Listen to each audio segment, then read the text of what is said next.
Hello everyone, welcome back to my YouTube channel. और आज की इस वीडियो में हम लोग डिस्कस करने वाले एक सबसे इम्पॉर्टेंट टॉपिक के बारे में, वो है परफॉर्मेंस अप्रेजल और इसके प्रोसेस के बारे में।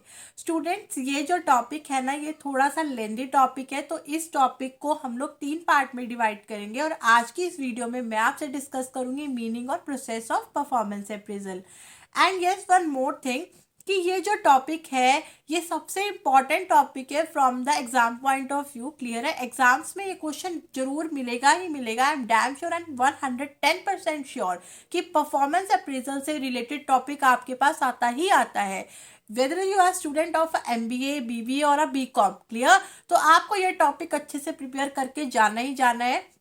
तो आज बहुत ही सिंपल सी लैंग्वेज में, बहुत सिंपल क्लियर तरीके से मैं आपको मीनिंग क्लियर करती हूँ परफॉर्मेंस अप्रेजल का। परफॉर्मेंस अप्रेजल होता है बेसिकली कंपनीज में जो एम्प्लॉय वर्क कर रहे हैं उनकी परफॉर्मेंस की चेकिंग करना। क्लियर है, मीन्स इवैल्यूएट करना, उनकी परफॉर्मेंस की चेकिंग करना ही परफॉर्मेंस अप्रेजल होता है। आई रिपीट अगेन, कंपनी के एम्प्लॉयज़ की परफॉर्मेंस को चेक करना ही और इवैल्यूएट करना ही परफॉर्मेंस अप्रेजल होता है। चेक करना है कि क्या उनको जो स्टैंडर्ड टारगेट्स दिए गए थे उन्होंने वो इजीली अचीव करे हैं या नहीं।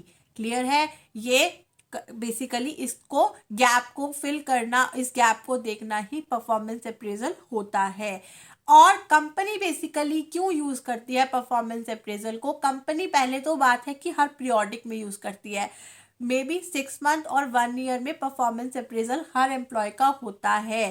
क्लियर है, according to the criteria of a company. Clear, second thing, company इसको क्यों यूज करती है? फॉर, अगर उन्होंने, क्योंकि हर 6 मंथ 1 ईयर में उनको प्रमोशन इंसेंटिव्स देने होते हैं अपने एम्प्लॉयज़ को, तो प्रमोशन और इंसेंटिव्स के लिए और ट्रेनिंग नीड एनालिसिस को जानने के लिए कंपनी परफॉर्मेंस अप्रेजल यूज़ करती है कि कहाँ पर हमारे एम्प्लॉयज़ को ट्रेनिंग की रिक्वायरमेंट है। क्लियर, तो अब हम लोग बात करेंगे प्रोसेस ऑफ परफॉर्मेंस अप्रेजल के बारे में, जिसमें पहला स्टेप ये आता है establish the performance standards for the employ. Clear है, स्टैंडर्ड्स मतलब एस्टैब्लिश करने हैं एम्प्लॉय। हम लोग एक एग्जांपल लेके पूरा प्रोसेस क्लियर करते हैं। एग्जांपल एक ही होगा और उससे हम पूरे प्रोसेस को क्लियर करते चलेंगे। मार्केटिंग का कंसेप्ट लेते हैं जो सबसे इजी होता है। एक मार्केटिंग का पर्सन है, उसको सेल्स डिपार्टमेंट से उसको बोला गया है आपने 100 unit within 2 month sale करने हैं। क्लियर है, मतलब उसको हर 2 महीने के लिए 100 यूनिट सेल करने का टारगेट मिला है। मीन्स फर्स्ट स्टेप एस्टैब्लिश हुआ है उसका स्टैंडर्ड टारगेट। क्लियर है, अब second, mutually concern, means mutually उसको बताया जाएगा कि आप, पहले तो उन्होंने एस्टैब्लिश किया, सेकंड में अब उनको उसको बताया गया है एम्प्लॉय को कि आपके लिए सेट हुआ है टारगेट। क्लियर है, मीन्स आपस में कंसेंट होगा कि ये चीज होगा और आपको करना है और कैसे करना है ये भी उसको बताया जाएगा। क्लियर है, थर्ड स्टेप आता है compare, measure the actual performance. Clear, कि एक्चुअल परफॉर्मेंस की एम्प्लॉय की देखी जाएगी। मीन्स उसको कितना टारगेट दिया गया था 100 यूनिट का विद इन 2 मंथ।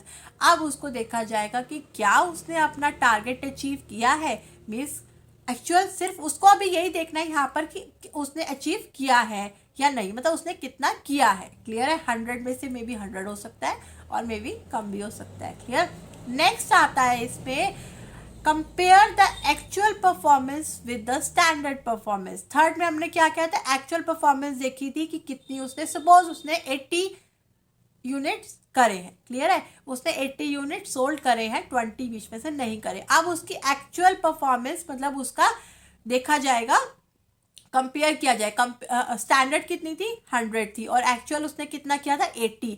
तो ये जो गैप है ये हमको हम कहते हैं डेविएशन। इस गैप को 100 उसको दिया गया था एंड 80 उसने अचीव किया और जो 20 का गैप बचा वो हुआ हमारा डेविएशन।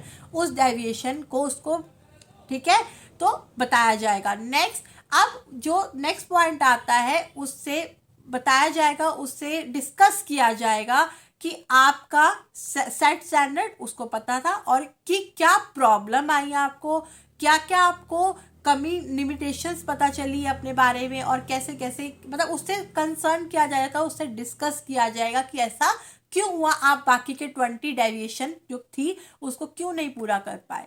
क्लियर है।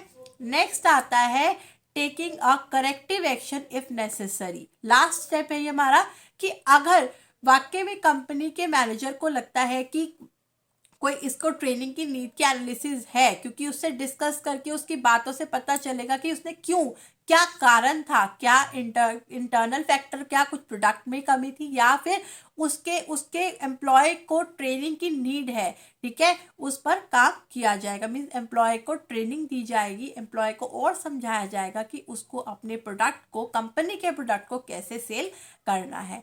तो ये था हमारा स्टेप परफॉर्मेंस अप्रेजल का। क्लियर है। फर्स्ट स्टेप में क्या था, एस्टैब्लिश करना परफॉर्मेंस को। सेकंड में उसको बताया गया, उसको मतलब उसको कन्वे किया गया। थर्ड में उसकी परफॉर्मेंस को चेक किया गया। फोर्थ में कंपेयर किया गया उसके एस्टैब्लिश टारगेट से और उसकी एक्चुअल परफॉर्मेंस से। फिफ्थ में उससे डिस्कस किया गया उसकी एक्चुअल परफॉर्मेंस के बारे में। एंड सिक्स्थ में अगर कंपनी को नज़र आता है ट्रेनिंग के लिए या कोई और करेक्टिव एक्शंस के बारे में, या लगता है कि वाकई में ये लायबल नहीं है, तो उस पर काम किया गया। तो ये था परफॉर्मेंस अप्रेजल का प्रोसेस। बहुत ही सिंपल लैंग्वेज में मैंने आपको ये समझाया है। अगर आपको इस टॉपिक में अब भी कोई प्रॉब्लम आ रही है, please write down in a comment section.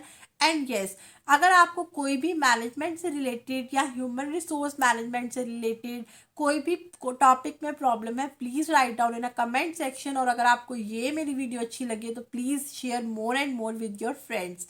So thank you so much. This is me, Kanika Arora, signing off. Thank you so much.